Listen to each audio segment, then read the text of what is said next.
కాకినాడ భోగి గణపతి పీఠంలో శ్రీ విష్ణునామ పారాయణ శ్రీ వెంకటేశ్వర స్వామివారి 38వ జపయజ్ఞ పారాయణ స్వామివారి పాదపూజ కార్యక్రమం అత్యంత ఘనంగా నిర్వహించారు. కాకినాడ దూసర్లపూడి వారి వీధిలో వేంచేసి ఉన్న స్వయంభూ భోగి గణపతి పీఠంలో మహాభాగవతులు, ఆళ్వారులు, వాగ్గేయకారులు పారాయణ చేసి విష్ణు సహస్రం శాంతి సంపద కలిగించే అనంత ఆధ్యాత్మిక స్తోత్రమని శ్రీ భోగి గణపతి పీఠం ఉపాసకులు దూసర్లపూడి రమణరాజు పేర్కొన్నారు.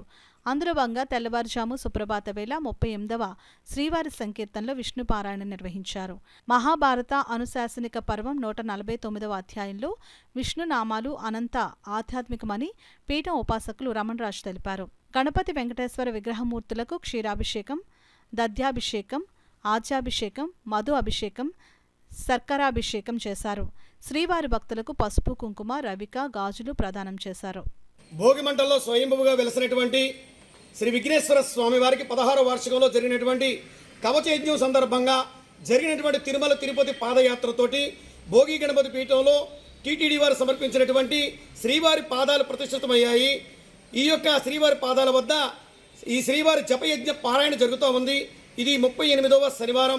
ఈ విధంగా 58 వారాలు పూర్తయిన తర్వాత శ్రీ వెంకటేశ్వర స్వామి వారి యొక్క వ్రతము, అదేవిధంగా 108 జపయజ్ఞాలు పూర్తయిన తర్వాత శ్రీదేవి భూదేవి సమేత శ్రీ వెంకటేశ్వర స్వామి వారి కళ్యాణం వైభవంగా భారీ అన్న సమారాధనతో జరుగుతుంది.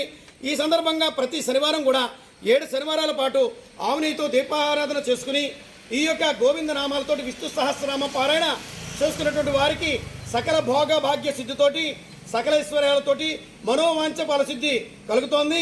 ఈ సందర్భంగా గోవింద నామాల యొక్క కరపత్రాలను కూడా ముద్రణ చేసి అందరికీ కూడా అందించేటువంటి కార్యక్రమం భోగి గణపతి పీఠం నిర్వహిస్తోంది. గణేష్ మహారాజ్ కి జై.